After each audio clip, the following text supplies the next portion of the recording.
I'm Abhishek, and you're listening to Connected by mParticle, where we interview the people that help create some of the most beloved brands in the world. These folks have a unique ability to bring together seemingly unrelated people and technologies to deliver some truly amazing results.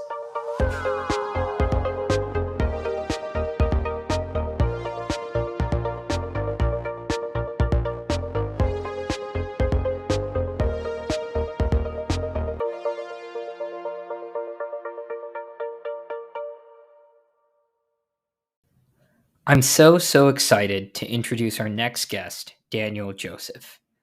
Danny is a seasoned product leader that spent most of his career in media and entertainment. He currently serves as Vice President of Product for Discovery's flagship direct to consumer streaming service, Discovery Plus. Prior to that, Danny also served as Head of Customer Experience for NBC Universal. Needless to say, our guest knows a thing or two about creating experiences that customers love.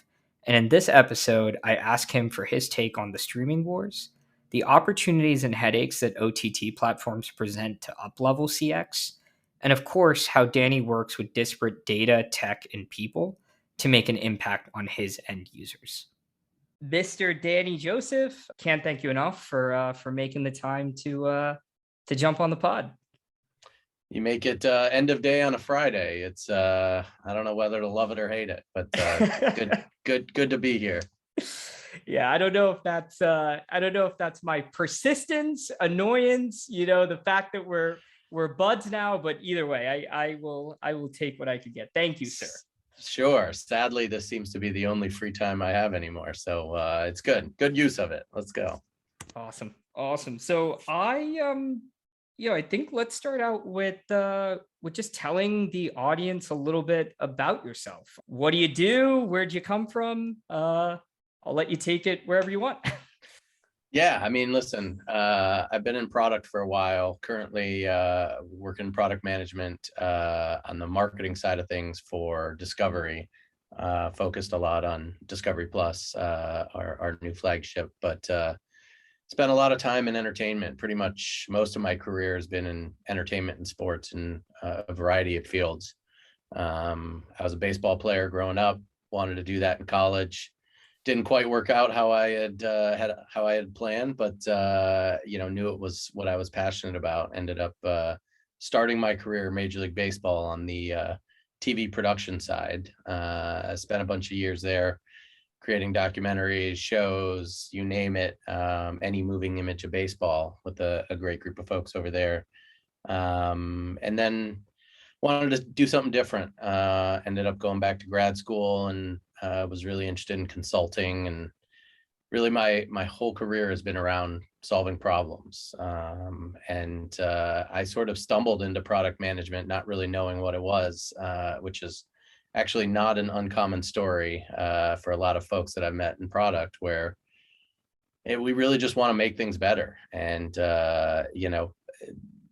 things that don't work as well as they could, they pain me to my core. And one day when I was on a consulting project working in digital, actually at an entertainment client, my boss at the time said, that's called product management, right? And I didn't, and I've been in product ever since. And so it's a good area. I've seen a lot of different sides of the business, but the last 5 to 7 years have been focused really around customer intelligence, user profiling, personalization, and all the marketing aspects that go into a lot of those areas. So really just trying to find new and innovative ways to offer better experiences and more value to the customers. And the customers in turn will offer more value to the business.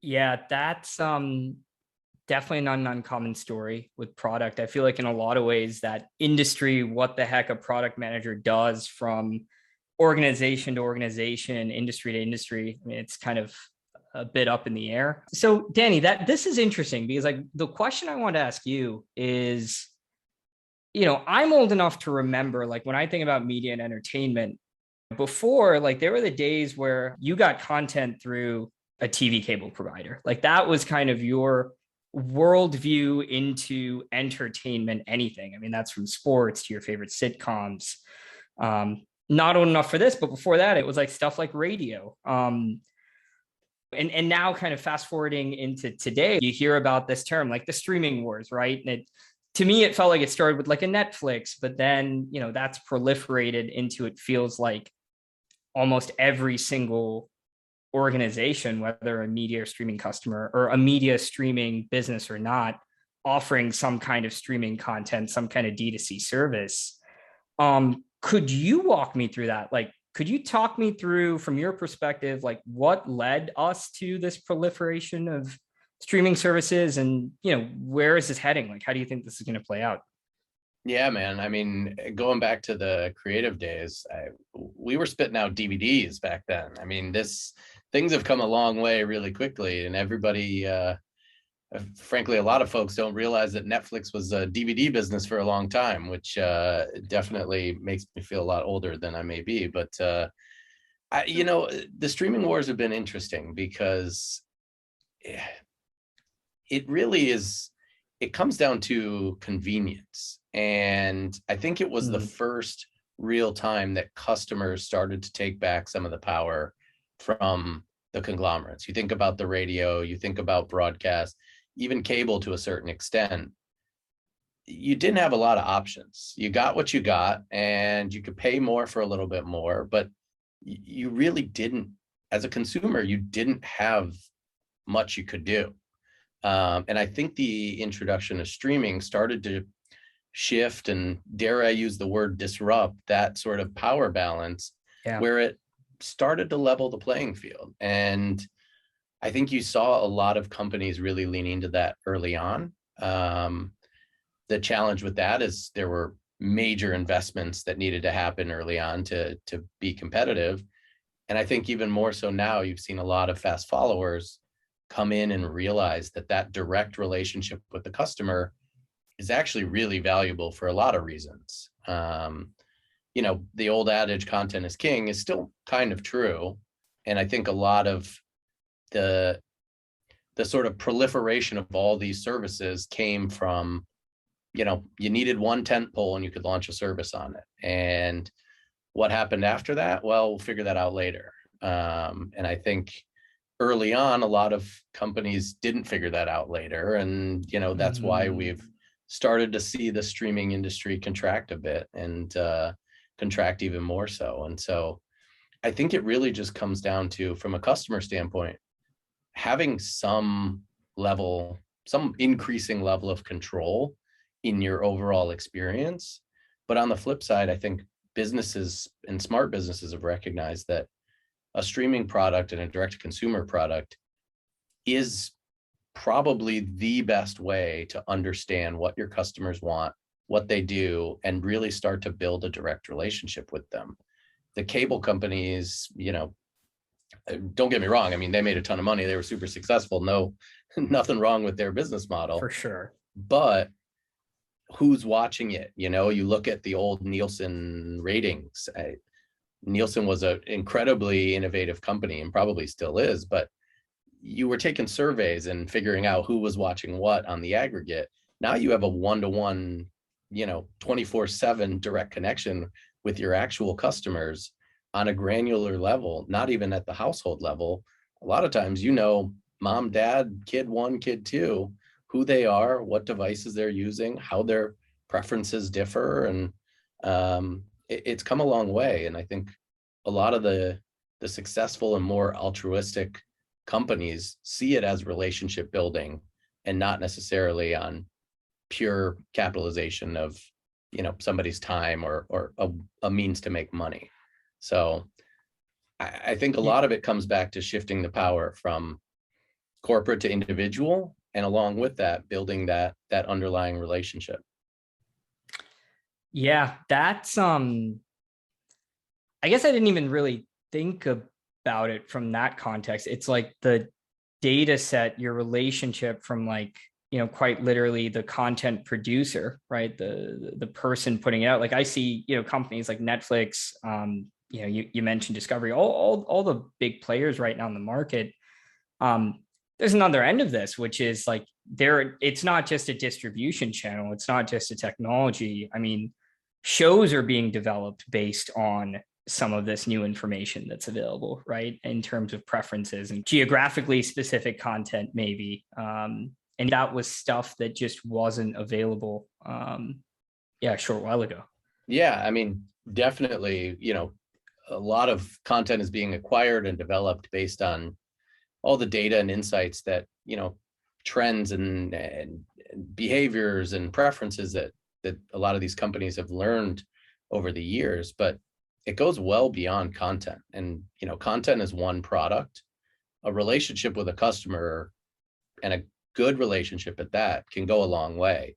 And you start to look at, some of these larger companies where their content and experience and physical good and utility, and you start to understand that a good relationship is going to lead to more experiences and more opportunities to monetize in different ways. So can I translate somebody's streaming behavior into a theme park experience? Probably. Can I influence, what their next vacation is? Maybe. And it starts to go, content is just one product that serves as a sort of a stepping stone to start a relationship and understand, can I add value? And I think really the really good companies that are going to survive for a long time are looking at it that way, that this is one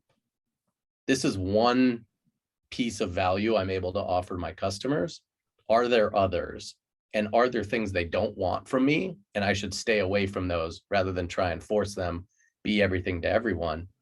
How can I add more value? And it really comes back to that. It may not just be in content. It may be in other extensions of digital products, physical goods, experiences, you name it. I mean, the possibilities are really endless once you've established that relationship and understand, what do my customers want? What do they want from me? And what problem can I solve for them? Yeah. That's 100% aligned. Yeah, it's almost like, it's just a way to communicate with your end user customer in a way that wasn't possible before. And it's, I think communication is a key word there. It's not a one-way street anymore. It really Definitely is not. yeah. There's so many signals that, whether explicit or implicit, that customers are sending: likes, dislikes, preferences, wants, needs. If you open up those channels and just start to listen, you can learn anything you want. It's just about, do people trust you, and are they comfortable sharing that information with you? For a lot of companies, the answer is yes. That's interesting. And look, it segues into another question I had. I couldn't be on a podcast called Connected and not ask you this, Danny. But one of the things that I think would be interesting for the audience, we always talk a lot about how data and technology come together to drive exceptional CX. And I think, we hit on some of this, right? We're poking around this topic, but I wanted to get a little more specific there into the media and entertainment industry. In the vein of like the actual data, different technologies coming together, what are some of the opportunities and maybe even headaches that like OTT platforms, the Rokus of the world, the Fire TVs of the world, how have those create opportunities and headaches to create a seamless user experience? And then, more generally, how do you think about like orchestrating not only data from OTT devices, but all of that customer data to deliver a differentiated experience to an end user?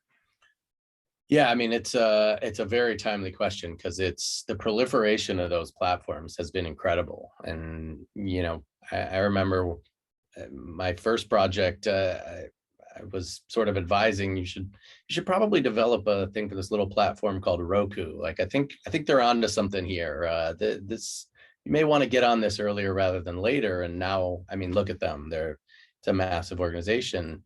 Fire TV, no different. I mean, those devices are all over the place.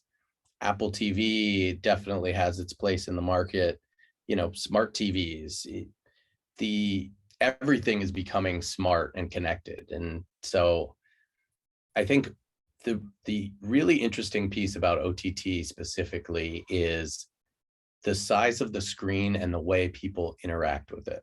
And what I mean by that is you don't have the same level of physical engagement like you do with a mobile or a web device. You have a remote and it's, the actual content is much further away.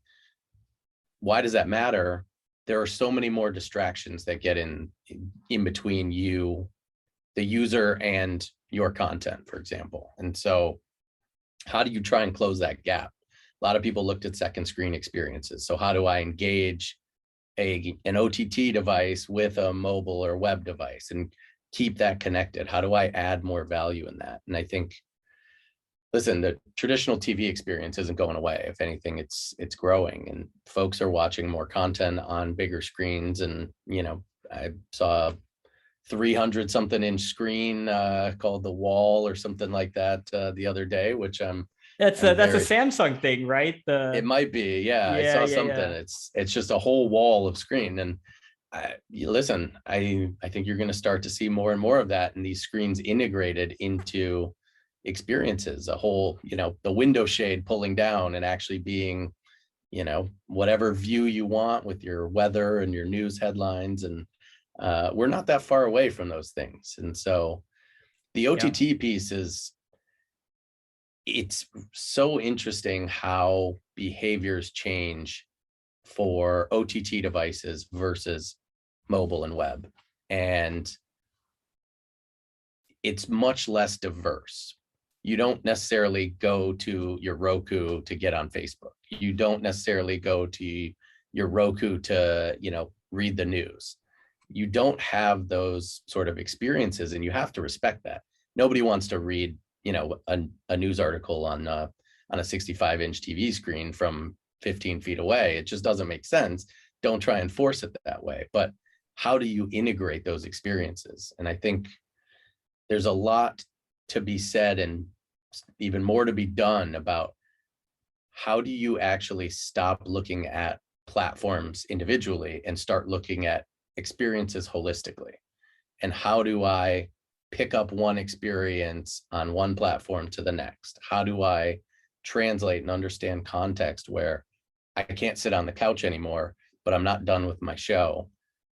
How can I pick that up? And, there are continue watching and my list and all of these things, but is that enough? And how integrated can those be? I think there's definitely a world where second screen makes sense. I don't necessarily know that anyone's really figured that out quite yet, but it's so interesting because you don't have the same behaviors. That lean back experience, very unique from, what you can sort of gather from a mobile device, and how the level of focus shifts. Because when the TV's on, most people are on their phone to begin with while they're watching stuff. And they've got kids, they've got family, they're watching with other people, they're having conversations, they're getting up and leaving and not hitting pause. There's all this context around an OTT experience that frankly we're blind to. And it makes it a much bigger challenge to try and understand, what does a customer need from me during this experience? Do they want anything else? Am I giving them everything they need? If I am, great. But there are so many opportunities and so much untapped potential to understand, what else could I be doing? What value could I be adding to your life that you're not getting simply by just leaning back and streaming some content on a TV? It's really hard to tie that together. Yeah. Yeah. I mean, I can't underline that, I think, enough. It's because it feels like whenever you see like this proliferation of technologies, like these new kind of frontiers from, and I would imagine this from like a product manager, but like, that's exciting, right? There's new data points to collect. There's new ways you can engage your users. There's new things. There's new potential to do good, if you will. Um, but there's always like the flip side associated with that, which is like, how do I integrate that with something I've been working with and know for years or decades? Like, how do you layer that on in a way that's actually where 1 + 1 = 3, and it's not like you're being annoying by Right. blasting someone with a push notification or something if they pause their, TV. And to be honest, I think it goes back to that shift in power where consumers actually have a lot of power in the streaming industry. And not just from a content standpoint, but from an app standpoint in general. I can delete, I can close. If you try to force me to do something that I don't want to do, I don't have to engage with you. And there are very few services that there isn't an alternative to. And ultimately, I think it's a good thing for all of us as customers and consumers of someone, that power has balanced. I won't say it's shifted, but it's gotten closer to balance because you can't abuse people. You can't take advantage of them. You have to find these mutually beneficial situations where we agree on a value exchange and it's transparent. It's not this secret shadow. I don't know what's happening in the background or what data you're collecting. It's this, I trust you, you trust me. I can offer you something you want. You can offer me something I want. And it is that 1 + 1 = 3 when you get it right. And I think there's a lot of people who have learned the hard way that if you don't have that mentality, your longevity is going to be much shorter. And, there are a lot of examples of companies that push consumers too far and they're not in business anymore. And I do think that balance and power, it forces us to be better. We have to strive to find these mutually beneficial situations where my customer is happy that I'm offering them more content or new content or different features in our product that make things easier, more effective for them. It is that 1 + 1 = 3 that we have to strive to, because there are a lot of options out there. And Yeah. even more so, just the overall development economy, it's so much easier and quicker to Sure. develop competing products now. Sure. There are people poking at any gap in any industry right now, looking for an opportunity.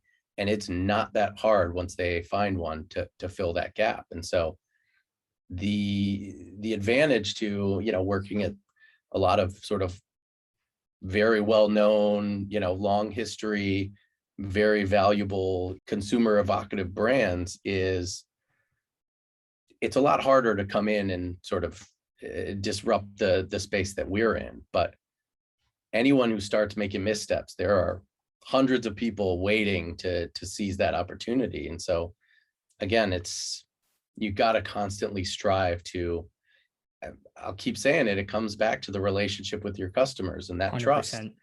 If you violate that trust, even accidentally, it's hard. You have to work to repair that. And it really comes down to relationships with your customers and that mutual value exchange. Yeah. Yeah.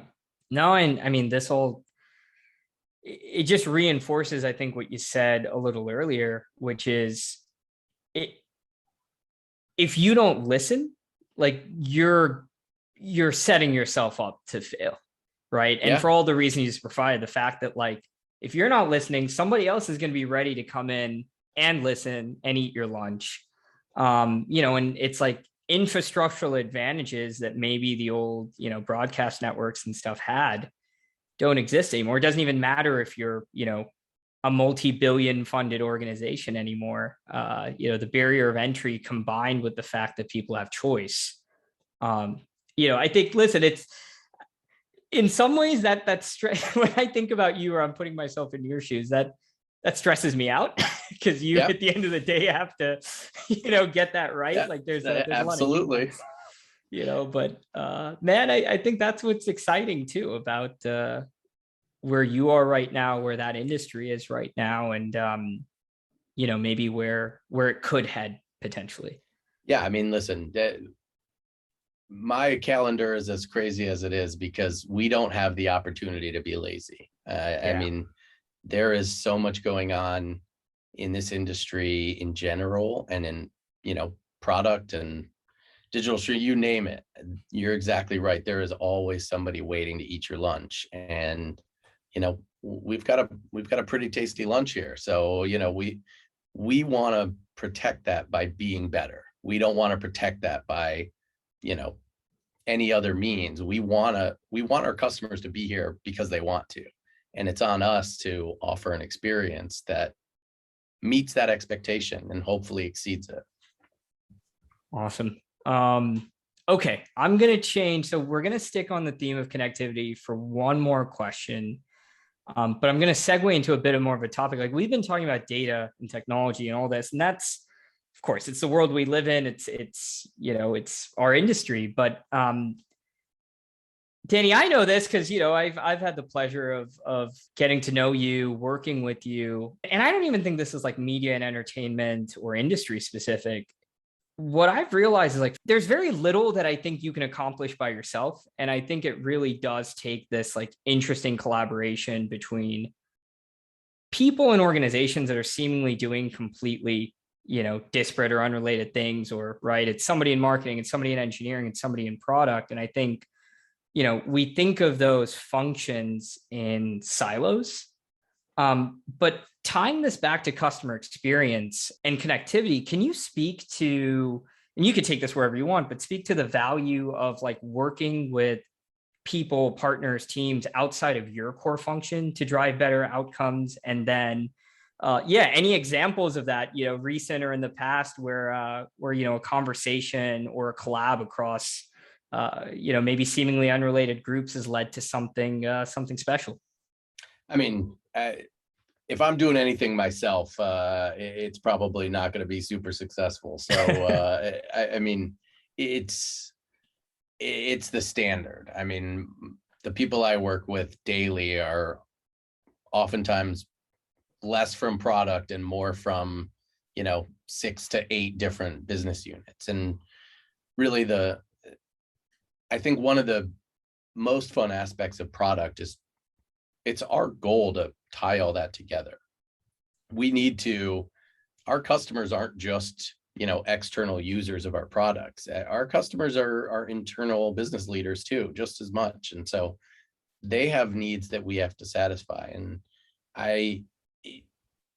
what I like even more in the role that I'm in and being able to work across so many different groups is the way people attack problems is often so different. It's fascinating. And I think in product, we have like a very strategic mindset, customer first, like how am I going to solve this problem, make an experience better. Finance attacks a problem with, where's the money coming from? Can we be more efficient? The financial aspects, don't even get started on tax and accounting and forget it. And then you get into marketing. It's all about, again, building relationships, educating customers, exciting them about, what you're offering. And so at the end of the day, the core underlying thing that unites us all is really our customers and a desire to keep doing better. And there's everything I do comes out of the work that I do with these other teams. And, it's very rarely me doing something myself. It's all about synthesizing different perspectives from different business groups, from external groups, from our customers directly. We talked a lot about creating those communication channels and listening to our customers. I mean, they are telling us all the time what they want, what they don't want. And so I think the fun part about my role is being able to synthesize all of those and try to find solutions that strategically solve as many of those, problems or issues as possible, and really doing it in an efficient manner that is repeatable. If we find success, we want to continue to do the things that made us successful. And so a lot of it goes into testing, a lot of it goes into listening. And, I can't even pick one example because literally everything we do every day comes out of this sort of collaboration. There is no silo. We are sort of the arbiters of everyone's perspective, and our goal is to synthesize all of that and come up with an opportunity that takes all of that into account and optimizes whatever comes out of it. So it's fascinating, but I just love the way that people approach and attack problems. It's a fascinating thing to watch, and I'm surprised every day because different people think different ways, and it's not necessarily right or wrong. It's just how do we find the best, and it's almost always a collaboration of different perspectives, different opinions, different ways of thinking. Yeah. Yeah. And Danny, yeah, I mean, listen, man, maybe you probably rolled your eyes and you're like, come on, man, like you know this, but and that's true. But I think like if I'm thinking about the folks that are, our listeners, folks that are listening to this, you live, breathe, and eat that ethos. And it like that's so clearly reflected in your answer where you're like, of course, like isn't, this is how things work. And it's funny because I think that's my premise, my whole hypothesis on this is I think that's what makes you and the organizations you work for like incredibly uh, effective, I would say. And I've seen it work the other way. Like oil and gas, right? Like my first job out of college, like I was doing like AutoCAD sketches of like a design, and it was like, look at this like encyclopedia of like the different tolerances for like a drill bit, design it in AutoCAD and throw it over the fence, right? Like it was never like talk to the sales guy and figure out what the heck they're trying to do, or go talk to manufacturing and talk about maybe there's another steel, right, that's like available that's cheaper that accomplishes the same thing. It's none of that. It's like you're almost like a racehorse with your blinders on. And it's interesting because I want my premise on this is I think it's not really industry specific. It's like people and culture specific, but there's definitely places I've worked for, folks that I've worked with, where this isn't the case, where it's very absolutely normal for like a CRM marketer or marketing manager. It's like, these are the three things I do. Like, I don't care how I get the data. Like, I don't care that there's this product person on the other end. Like, get me this. It's all Jira tickets, and something's gonna get spit out. So if I had to say one thing to my audience or the folks listening, I mean, it's take a page out of Danny's book, because I think you hit it right there. It's like, it's the ideas. It's like recognizing, I think, the blind spots that you in a silo, like there's no way I feel like you can account for like all the financial particulars of like why it's better to structure or monetize a product this way or not. Like that might not even come into the conversation if you didn't go talk to your finance folks. And totally. And just even thinking about how, I mean, that's a good example because it gets so complex. Like, how are we monetizing this? How are we recognizing revenue? Like, does if we're thinking about a promotion or, some sort of holiday, whatever it is, all of these factors where you're like, oh man, I hadn't even thought about that. Like, yeah, that's a really interesting point. I guess if they're not paying us until this point, we can't recognize the revenue. And I believe me, I leave that to a team that's much better at all of that, who come in and collaborate and advise. But I mean, going back to my very first job, it was I had started at Major League Baseball in their film and TV wing, and the first gig was, this is dating myself a little bit, but after every baseball game, they would overnight a videotape of the game to the office. We would be waiting there at midnight, 1 a.m., and we would literally scrub through the entire game and pick out the analog time codes for when big plays happened. And we would literally sit there at a tape deck for hours on end, going through these games and saying, so and so hit a home run, so and so double play, from 1 hour, 13 minutes, 45 seconds to whatever. And I turned it into a game for myself where I wanted to see how fast I could get through it, how quick I could scrub. But after a while, I was sort of like, I don't know if I'm cut out for this. This might not be, I thought this was a dream job. This might not be my thing. And then I started getting into projects where I was working with editors and audio mixers and graphic designers and producers and writers, and all of those different perspectives coming together to put together something as creative as, a documentary. It's just fascinating to be on the other side, because at the same time, everybody has their one thing that they need to deliver. Sure. But at the same time, it's always informed, at least the good ones are always informed by everyone else doing their one thing. And so you have your task, the audio engineer isn't going to come over and do some of the, graphic design, but they need to match up. And even like sound design, trying to pair with the, the feeling of the graphics. It's like, who thinks of this stuff? And I was fortunate at a very early stage in my career to work with a lot of really exceptional people. And frankly, I've been fortunate because I still am working with a lot of really exceptional people. But just being able to sit down and just ask somebody, like, how'd you come up with that solution? Like, what was your thought process? Why'd you do things this way? And to be honest, it's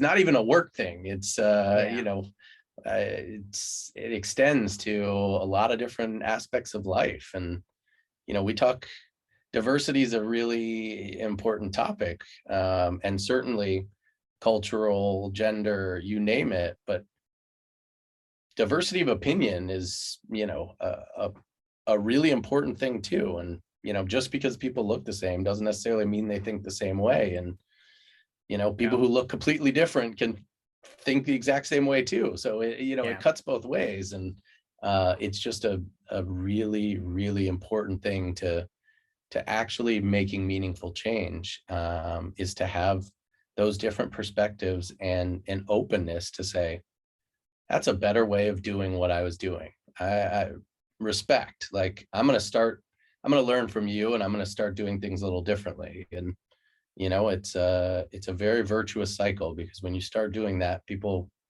start wondering how you do things too. And we all get better. Awesome. All right. That was good. That was heavy. This was real. I want to, and Danny, I've had you on now for, you've been really gracious with your time. I got two more questions. Well, one's a series of rapid fire questions. We'll get to that. But before we do, I couldn't let you go on a podcast about talking about connectivity and customer experience without asking you, as a consumer, what's your favorite brand or experience, and why? Or one of your favorite brands or experiences? Man, that's a tough one. Let me think. I'll give you one that's probably not that unique, and one that maybe is a little bit more. I'm a big fan of Reddit. And I love the idea of the sort of metadata aggregation, slicing and dicing of different topics, and the way they present information. I think it's really smart. It sort of fits the way my brain works, is things having a commonality, and we're going to sort of display it together. And I get lost down that rabbit hole far more often than I would expect. So I think they do a really nice job of structuring their information in a way that is flexible for consumers and chaining experiences together. I think it's really, really smart. Obviously they have a huge user base, so they've figured it out, and a lot of people probably think the same way. But it's one where I find myself spending more time than I usually plan to. The other one that constantly surprises me is actually sort of a utility one, but Charles Schwab. Sure. I have found their digital products to be so thoughtful. Their customer service is the best in the business, and the way they have sort of balanced being a utility, but inserting themselves in helpful ways into your life without being interruptive or, constantly selling you things, I think is a really smart long-term approach. And I started off as a poor kid making minimum wage, using them as a digital bank, because it was the best fees, the most convenient. And you know now you start to get into investing in their tools, and they it's just it's a really thoughtful way to add value to somebody's life, where it could just be a very generic utility experience. And I give them a lot of credit for sort of crossing that chasm where it could just be a bank and it shows you your account and you can deposit and withdraw and send money and that's it. And they've taken a very thoughtful approach, at least in my opinion, to what else can we do for you? And it's that same relationship building foundation that I think most good products are built on. And for them, it'd be very easy for people to only use them when they need to. And I find myself just popping in to read news and, see what's going on way more often than I ever thought I would. And again, it comes back to that relationship. I feel like I can trust them and they're going to sort of add value to my life. And, it's a weird one, but I think they've done a really nice job. No, like I don't think that's weird at all. Reddit, I don't think I've, and maybe fortunate for you, I haven't opened that Pandora's box yet. Heard it's highly addictive and I'm like, I'm gonna keep that. 100%, and it has a connotation, and I'm sure there's plenty of weird stuff on there, but even just going in for like news and sort of a popular news feed, like yeah, it's a smart way they've sort of laid out their data architecture, at least from what I can see from the outside looking in. It's right. Finding related topics, and I just think it's a really smart way that they've utilized data to make connections between seemingly unrelated things. Hey, there we go. That's fascinating. But no, I wanted to say, like, we share that passion about Charles Schwab. Like, I mean, I joined a little later, but as you were saying that, I was thinking through it, I'm like, you're right. This is like, even going back to what we were talking about earlier, it's like adding value without being pushy. Like, I think they do a great job of embodying that through like every touch point, even when you're on hold, right? With like one of they're always telling you about like how the DJ is performing and, like some just quick bits that you might care about as like exactly an investment minded person. And you're right. Like, even when you pop open their app, they have that in. So I started with like their free checking account or whatever, just because it's no ATM fees internationally, which I think is insane. It's a great deal. This is not a sponsored podcast, but I love their service, man. So yeah, Schwab wants to give me something, hit me up. Yeah, shout out to Schwab. But you're right. That's fascinating. All right, man. I'm gonna let you go. Last, and this is kind of more rapid fire.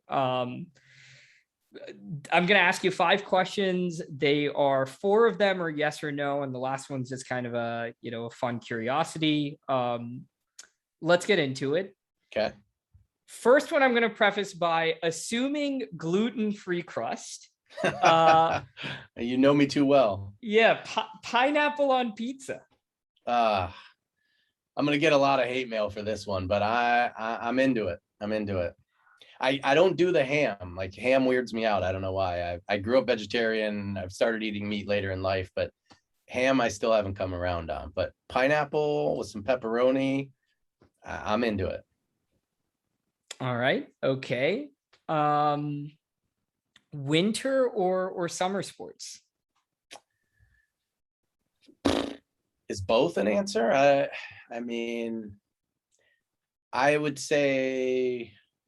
Well, you're the baseball player. I mean, I love a good ski trip, but I grew up in the Midwest, and I decided I was done with winter when I graduated high school. So I may have to give it to summer. Okay. All right. I do love a good ski trip though. If anybody has one. Gotcha. All right. Okay. Close, but you'd give the edge to summer. Very close.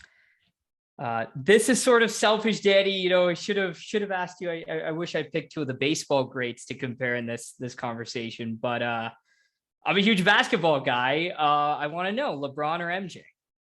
Oh, MJ, no question. Okay. All right. We can keep talking. We could be friends then. Yeah. I will say LeBron is has a very smart business mind. He is I give him a lot of credit off the court. He has a very impressive business portfolio. He's a much smarter guy than I think a lot of people give him credit for. But sorry, Bron. I know you're listening, but I got to give it to MJ. There we go. Okay. Froyo or ice cream? Oh, I gotta go Froyo. Give me that tart. Okay. All right. And then final question before we let you go. Favorite restaurant in New York City?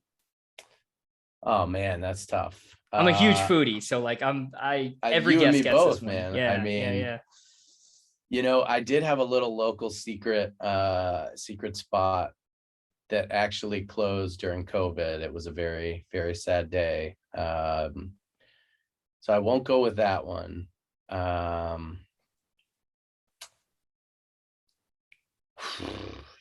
That's tough. There's a little Italian spot. Our office just moved. We're down near your office now. I am particularly excited. Hopefully it's still around. Resdora. I don't know if you've been, but I've had many a wonderful meal there. I mean, it's New York though. There's so many. If I had to give it to one off the top of my head, I am down to go to Resdora any meal, any day. There we go. All right, that's a wrap. You heard it here first. Shout out to Schwab. Shout out to Reddit. Shout out to Resdora. Shout out to Armenia, Upper East Side. It's no longer there, but if you open a new location, holler at your boy. Awesome. Danny, can't thank you enough, man, for making the time. Yeah, really looking forward to getting this out into the world, and yeah, can't thank you enough. Appreciate you having me. Thanks so much for listening to this conversation from Connected by mParticle. For more on this episode, you can check out the show notes and transcript on our blog. You can also subscribe to the podcast on any major podcast player.